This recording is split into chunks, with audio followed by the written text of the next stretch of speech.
Hi. So I read more of this book. This book.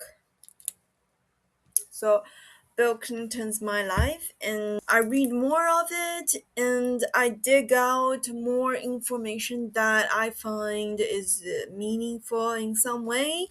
And then so I'm gonna share right now.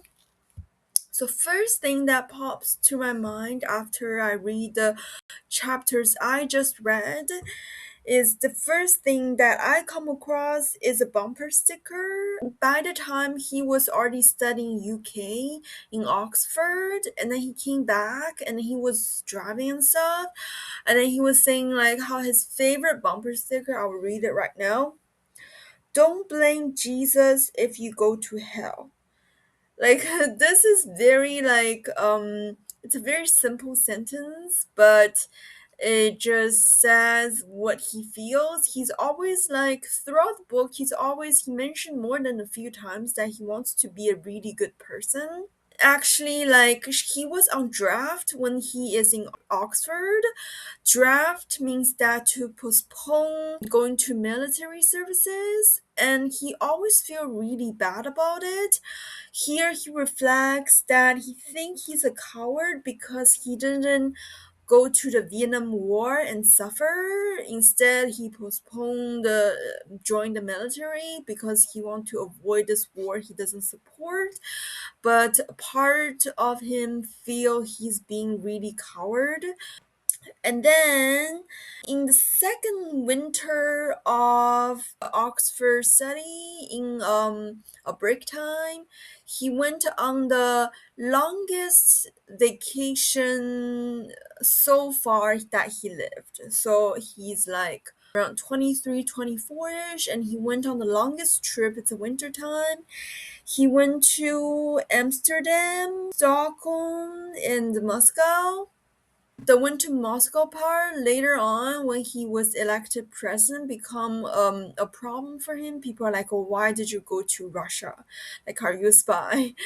You know how like American media's like, yeah. And then so afterwards he finished the study in Oxford and he feels like really not very good. And then here is the quote that he found it in his journal when he looks back what he wrote.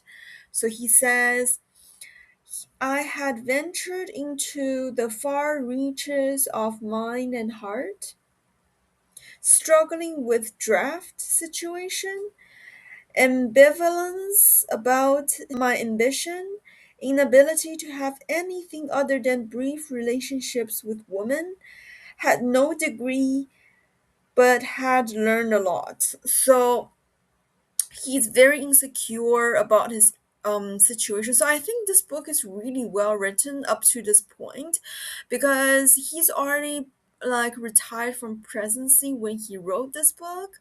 But when you read these chapters of when he was lost and doesn't know what's gonna happen in his life, you really feel like the insecurities, the like you don't know what's gonna happen next. You're like floating in the middle of nowhere. That's how you feel when you read this part of book. That's how you feel about his situation. You would completely forgot that he's already made it in the end.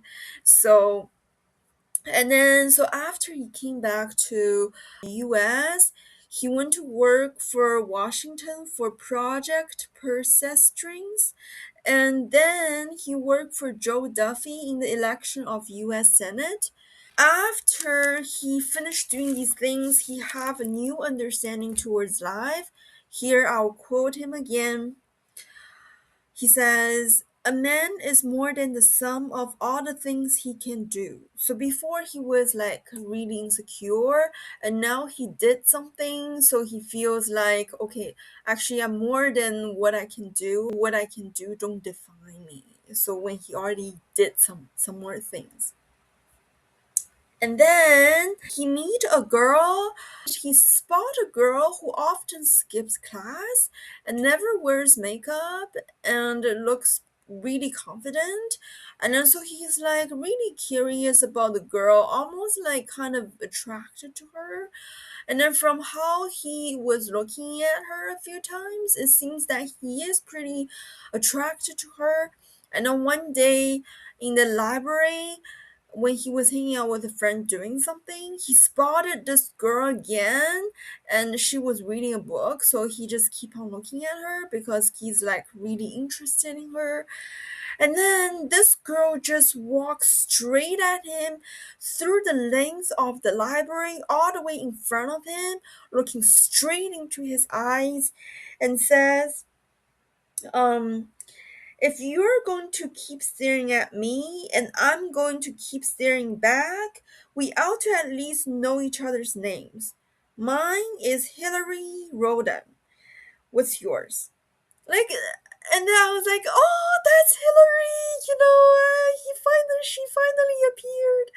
Because as you know, like, Hillary is his wife, and then but right now, Hillary just looked like a normal, chilled granny, and then nothing special. So you feel like, oh, okay, she's a granny, and then also when she was racing Trump for 2016 presidency, I was rooting for Trump, and then so when people say that Trump is like racist, so I dig out video of hers. I was like, Hillary is racist too. And then so I was like, and then when I dig it out, I'm like, oh, she's racist. She's such a bad person, but she's actually not that racist. And then so and then so I was like, okay, this is a racist granny, But then when I read this part, I feel she's actually pretty cool. She's really like confident, and then she's really like not just average normal. She's like very unique. She's got an edge. She like walks straight to him, like confidently staring into his eyes, and then said the things that she said. No, and then afterwards, they're just like very close, very quickly, and then they always hang out, talks all the time together. And he went to bring her to see his mom, and then his mom's not used to her like not wearing any makeup and bare feet and everything, and then she's not used to like making her mom happy, that her mom is like full makeup. His mom, Clinton's mom, is like full makeup all the time. So they're very different.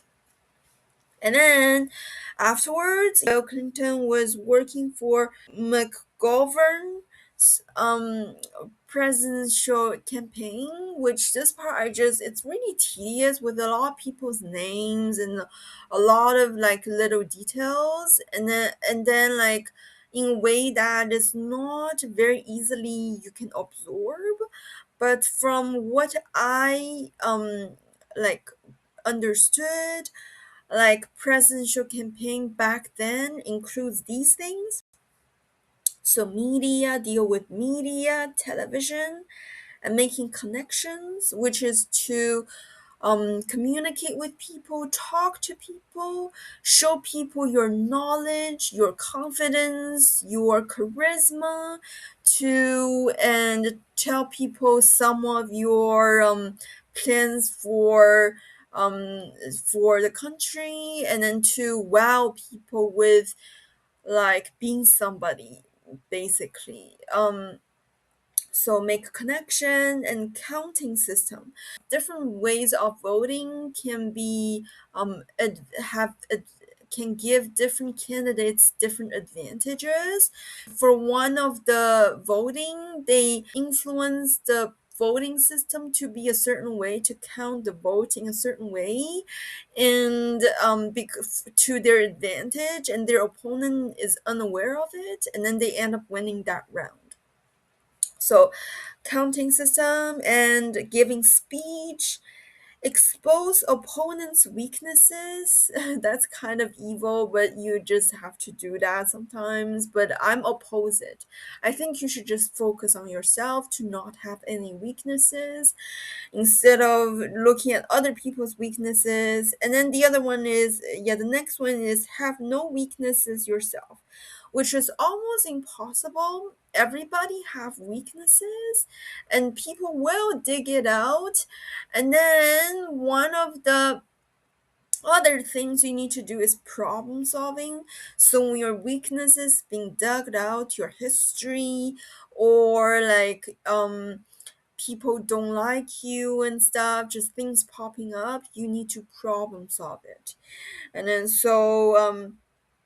and appear in public, organizing, you need to organize this thing, you need to organize some people, these people also organize, like everybody work together to organize this thing. And then hosting events and traveling a lot and giving rallies. So these are some of the things for the presidential campaign. And after working on it, Bill Clinton quoted, this is what he learned.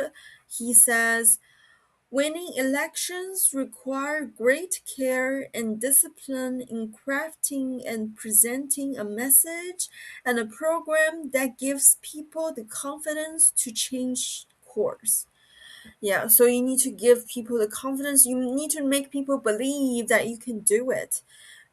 Which I think the integrity way to do it is just to have it in yourself that you yourself can actually make the change, and then you need to market it to other people so they know, and then to package yourself so that they know that you can do it. But first you will need to be able to do it. You need to have a plan. So that's what he learned. And then lastly that I learned today, which is not the end of the book, it's far from the end of the book, and it's Bill Clinton's thoughts on normal people. So this is what he said. They have a lot of common sense and a desire to understand the larger force shaping their lives, but can't be expected to abandon the values and social arrangement that enable them to survive and feel good about themselves.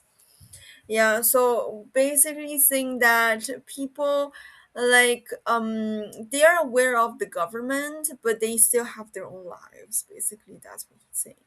Yeah, so that's it for today's video, and I hope you enjoy it on this journey of my career project.